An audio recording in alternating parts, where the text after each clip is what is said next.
Welcome students once again the class of business studies. और आज जिस टॉपिक को हम कवर करने वाले हैं वो है कोऑर्डिनेशन। तो चलिए, उम्मीद है आपको मैनेजमेंट पता होगा क्या होता है, मैनेजमेंट के फीचर्स भी आपको पता हैं, मैनेजमेंट के आपको फंक्शंस भी पता हैं और अलॉन्ग विथ आपको मैनेजमेंट के कुछ नेचर्स भी पता होंगे आर्ट, साइंस एंड प्रोफेशन। तो आज जिस टॉपिक को हम कवर कर रहे हैं वो है कोऑर्डिनेशन। और कोऑर्डिनेशन क्या होता है ज़रा ध्यान से समझने की कोशिश कीजिएगा। देखिए, दो वर्ड बेसिकली होता है, एक होता है कोऑर्डिनेशन और दूसरा वर्ड आपके सामने हो जाता है कोऑपरेशन। ठीक है, ये कोऑर्डिनेशन क्या होता है और ये कोऑपरेशन क्या होता है, इसको समझने के लिए आपको दो वर्ड को समझना पड़ेगा। एक होता है वॉलंटरी और एक होता है इनवॉलंटरी। क्या होता है? First is voluntary and second is involuntary. Voluntary का मतलब क्या होता है? अपनी इच्छा से। Those who want it's okay, those who don't want it's also okay. लेकिन जब हम इनवॉलंटरी की बात करते हैं तो यहाँ पे आपकी इच्छा की बात नहीं होती, यू हैव टू। किसकी बात होती है? You have to. तो जो वॉलंटरी का रिश्ता है वो कोऑपरेशन के साथ है और जो वॉलंटरी का रिश्ता है वो कोऑर्डिनेशन के साथ है। विच मीन्स कोऑपरेशन आपकी इच्छा पर डिपेंड करता है, whether you want to cooperate then it's okay, if you don't want to cooperate then it's also okay. But when we talk about coordination we have to. Clear क्या? तो इसलिए coordination एक तरीके से कंपल्शन एस्पेक्ट में count कर लिया जाता है, लेकिन जो आपका कोऑपरेशन है वो कंपल्शन एस्पेक्ट में नहीं है। जैसे फॉर एग्ज़ाम्पल मान लेते हैं, अगर आप किसी एयरपोर्ट पे जा रहे हो और एयरपोर्ट वाले को आपकी चेकिंग करनी है, ठीक है, और अगर आप खूब चिल्लम चिल्ली तमाशा मचाने लगे तो वो क्या कहेंगे? सर और madam please cooperate with us. क्या है? आप कोऑपरेट करो हमारे साथ ताकि आपकी चेकिंग की जाए। अगर कोई दिक्कत नहीं तो फिर आप क्यों चिल्ला रहे हो? ठीक है, अगर आप चिल्लाते हो तो फिर आपको ज़बरदस्ती करना पड़ता है। तो इसीलिए यहाँ पे याद रख लीजिएगा कि cooperation is a voluntary process but coordination is a involuntary process. और हम कोऑर्डिनेशन के बारे में बात करेंगे, लेकिन कोऑर्डिनेशन के बारे में हम बात करेंगे तो कोऑपरेशन को नहीं भूलेंगे, इसका बात आप समझिए ज़रूर। ठीक है, नेक्स्ट। चलिए ठीक है सर, आपने बता दिया कोऑर्डिनेशन एक इनवॉलंटरी प्रोसेस है, लेकिन एक्चुअली कोऑर्डिनेशन क्या करता है? तो कोऑर्डिनेशन सिंक्रोनाइज करता है। क्या करता है? कोऑर्डिनेशन सिंक्रोनाइज करता है। तो सवाल है कि सर कोऑर्डिनेशन क्या सिंक्रोनाइज करता है? ग्रुप एफर्ट को। किसको? ग्रुप एफर्ट को। क्यों सिंक्रोनाइज करता है ग्रुप एफर्ट को? ताकि ये इंश्योर किया जा सके कि यूनिटी ऑफ एक्शन हो। ठीक है, जैसे बेसिक सा एग्जाम्पल है, आप उस एग्जाम्पल के थ्रू समझिएगा ज़रा ध्यान से। सपोज़ दैट अगर आप किसी भी ऑर्गेनाइजेशन में मैनेजर हैं और ऑर्गेनाइजेशन को संभाल रहे हैं, तो आपके ऑर्गेनाइजेशन को सपोज़ दैट 1 लाख यूनिट्स का ऑर्डर मिला किसी भी चीज़ को प्रोड्यूस करने के लिए। तो अभी बताइए, जो 1 लाख यूनिट्स ऑफ ऑर्डर है, सीधे जाके आप प्रोडक्शन डिपार्टमेंट के सर पे रख दो क्या? हाँ जी भैया 1 लाख यूनिट्स बनाओ, दैट्स इट। नहीं, आप नहीं रख पाओगे, क्योंकि प्रोडक्शन डिपार्टमेंट कहेगा कि सर हमें रॉ मटेरियल चाहिए और रॉ मटेरियल तो हमें परचेस डिपार्टमेंट से लाके चाहिए होगा। ठीक है, आप परचेस डिपार्टमेंट को बोलते हो तो परचेस डिपार्टमेंट कहते हैं कि हमारे को पैसा चाहिए, हमारे को फाइनेंस डिपार्टमेंट से पैसा दिलवाइए। चलो भाई, प्रोडक्शन हो गया। प्रोडक्शन होने के बाद यहाँ पे आपको किसको लेके जाना पड़ेगा? आपको लॉजिस्टिक डिपार्टमेंट के पास जाना पड़ेगा कि हाँ जी भैया सामान पहुँचाओ। ठीक है, तो इसीलिए इस 1 लाख यूनिट्स को प्रोड्यूस करने और अल्टीमेटली कस्टमर्स तक पहुंचाने में बस आपके सामने एक डिपार्टमेंट या एक लोग काम नहीं करेंगे, कई लोग काम करेंगे और वो कई लोग कई सारे डिपार्टमेंट्स के बीच में हैं। तो फाइनेंस पैसा दे परचेज़ को, परचेज़ जो आपके स्पेसिफिकेशंस हैं, जो क्लाइंट के स्पेसिफिकेशंस है उसके अकॉर्डिंग रॉ मटेरियल परचेस करे, वो रॉ मटेरियल्स प्रोडक्शन को अवेलेबल करवाए, प्रोडक्शन प्रोड्यूस करके लॉजिस्टिक्स को अवेलेबल करवाए और लॉजिस्टिक्स जाके आपके कंज्यूमर्स को ऑन टाइम देगा। तो इन सभी के बीच में कोऑर्डिनेशन होना चाहिए। पता चला कि ऑन स्पॉट आपको 1 लाख यूनिट प्रोड्यूस करना है, फाइनेंस का कि भैया 1 महीने के बाद पैसा आएगा। तो अगर 1 महीने के बाद पैसा आएगा तो ऐसे कैसे चलेगा? ये चीज़ इफ़ेक्टिव नहीं हो पाएगी। इसीलिए कहा जाता है कि फाइनेंस को भी, परचेस को भी, प्रोडक्शन को भी, लॉजिस्टिक को भी, सबको मिलके एक साथ काम करना चाहिए एक ऑब्जेक्टिव पे ऑन टाइम, ताकि काम कंप्लीट हो और अल्टीमेटली आपको इफ़ेक्टिवनेस और इफ़िशिएंसी मिले।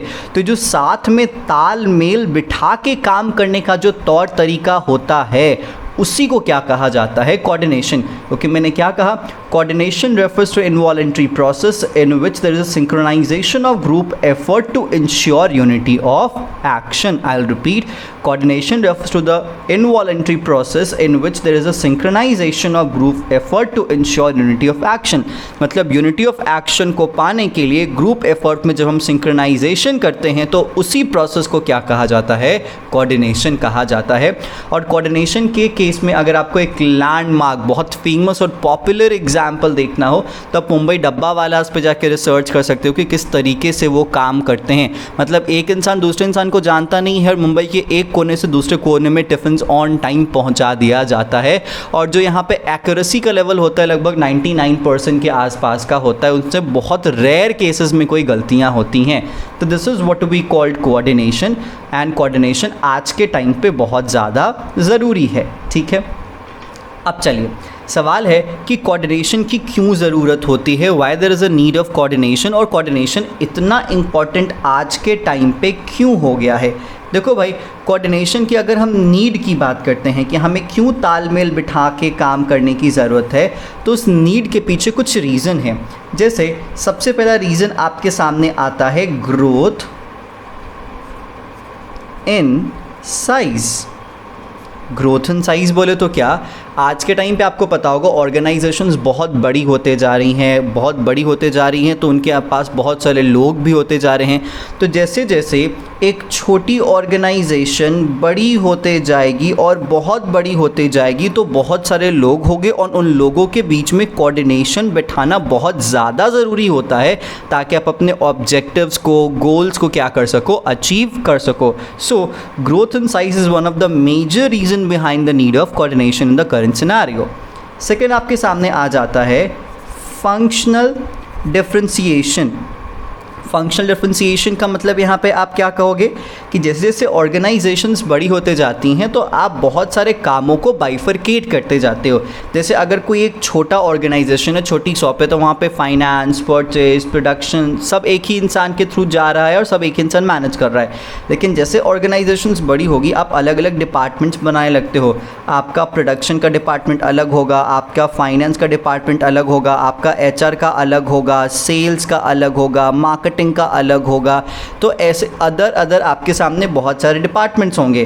तो जब ऑर्गेनाइजेशंस बढ़ेंगी तो फंक्शनल डिफरेंशिएशन होगा, काम अलग अलग होंगे और उन कामों को आप अलग अलग कैटेगरीज में बांटोगे। और कोई भी काम इंडिपेंडेंट नहीं हो सकता, सब क्या होंगे, एक दूसरे पे डिपेंडेंट कहीं ना होंगे।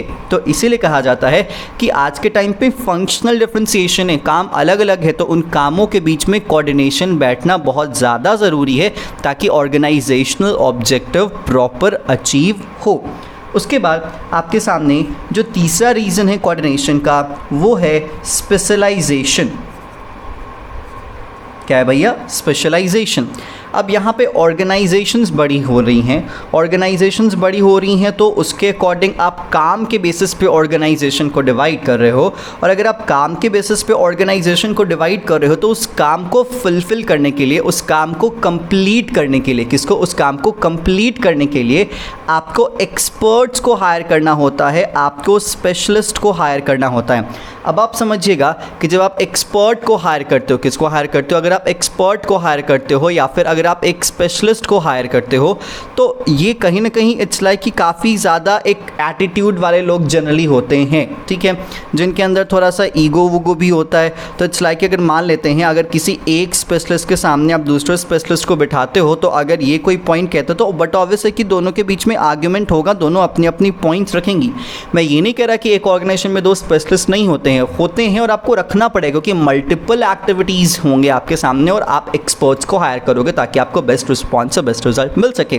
तो उस केसेस में इन दोनों स्पेशलिस्ट के बीच में कोई ईगो क्लैश ना हो, कोई एटीट्यूड इशू ना हो, कोई पंगा ना हो, कोई प्रॉब्लम ना हो, ऑर्गेनाइजेशन को नुकसान ना हो, इसलिए इन दोनों के बीच में क्या ज़रूरी होगा, कोऑर्डिनेशन ज़रूरी होगा। इनके अपने पर्सनल एस्पेक्ट साइड होने चाहिए, ऑर्गेनाइजेशनल प्रायोरिटी सामने होनी चाहिए। तो इसलिए कहा जाता है कि ऑर्गेनाइजेशंस बड़ी होंगी, काम बहुत सारे होंगे और बहुत बेहतरीन लोग होंगे, एक्सपर्ट्स होंगे, तो इसके कारण आपको कोऑर्डिनेशन की बहुत ही ज़्यादा ज़रूरत होती है। सो नीड ऑफ कोऑर्डिनेशन में first reason is growth in size, second is functional differentiation and third is specialisation. Now coordination is the essence of management. कहा जाता है कि कोऑर्डिनेशन मैनेजमेंट की क्या है, एक तरीके से खुशबू है। जैसे कि आपको पता है कि मैनेजमेंट इटसेल्फ एक इंटैंजिबल फोर्स है, मैनेजमेंट को हम देख नहीं सकते हैं, ठीक है। और मैनेजमेंट के प्रोसेस की बात आती है, किसकी बात आती है? जब मैनेजमेंट के प्रोसेस की बात आती है तो मैनेजमेंट में आपके सामने इन जनरल 5 प्रोसेस का जिक्र किया गया था। First is planning, then organising, then staffing, then directing and then controlling, ठीक है। अब सिंपल सा ये चीज़ सोचिए कि जब हम प्लानिंग करने बैठते हैं तो क्या प्लानिंग कोई अकेले करने बैठता है? हाँ, अगर ऑर्गेनाइजेशन छोटी हो, लोग कम हो तो उसमें बंदा अकेले ही प्लान करेगा। बट अगर आप बड़े ऑर्गेनाइजेशंस की बात करते हैं तो इन जनरल जो प्लानर्स होते हैं उनकी पूरी की पूरी टीम बैठती है।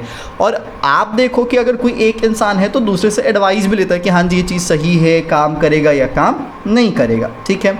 तो प्लानिंग अगर एक इंसान नहीं करता, बहुत सारे लोग करते हैं, तो उन लोगों के बीच में क्या होना ज़रूरी है?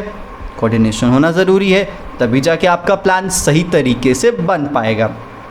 उसके बाद ऑर्गेनाइजिंग, जहाँ पे आपको रिसोर्सेज को क्या करना होता है? अरेंज करना होता है। आपको अपने जितने भी एक्टिविटीज़ होते हैं उनको बाइफरकेट करना होता है, डिपार्टमेंट्स बनाने होते हैं, तो उसमें भी आपको क्या चाहिए? कोऑर्डिनेशन की ज़रूरत पड़ेगी।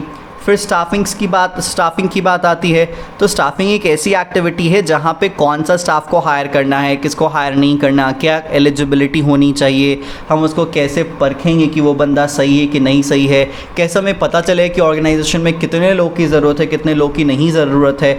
तो क्या इस एक्टिविटी को भी एक इंसान परफॉर्म कर सकता है क्या? नहीं, ये भी क्या है? Group activity. यहाँ पर भी आपके सामने मल्टीपल लोग होंगे।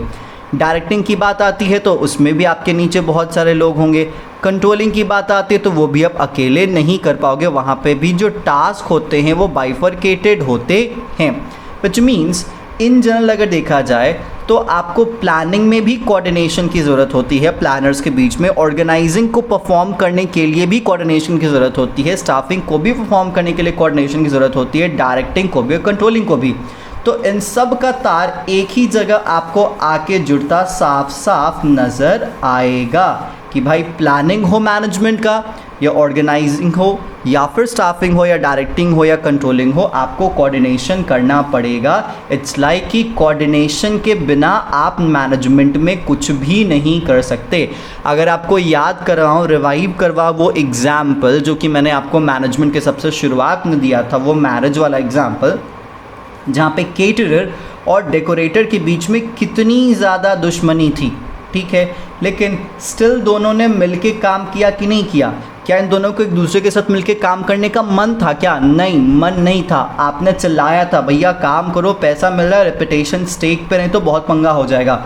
तो इन्होंने अपनी इच्छा को साइड में करके मिलके काम किया ना? हाँ जी, मिलके काम किया।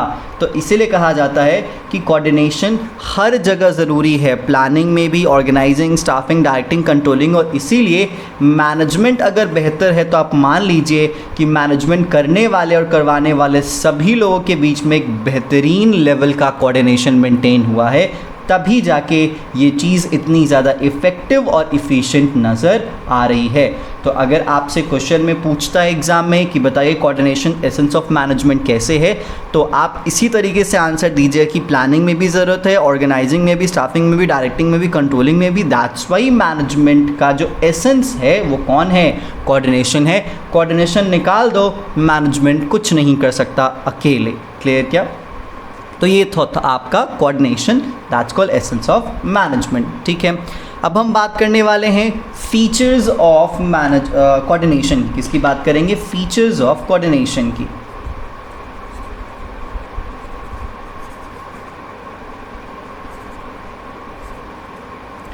जैसा कि आपको भी समझ में आया होगा कि जहां मैनेजमेंट वहां कोऑर्डिनेशन, ठीक है।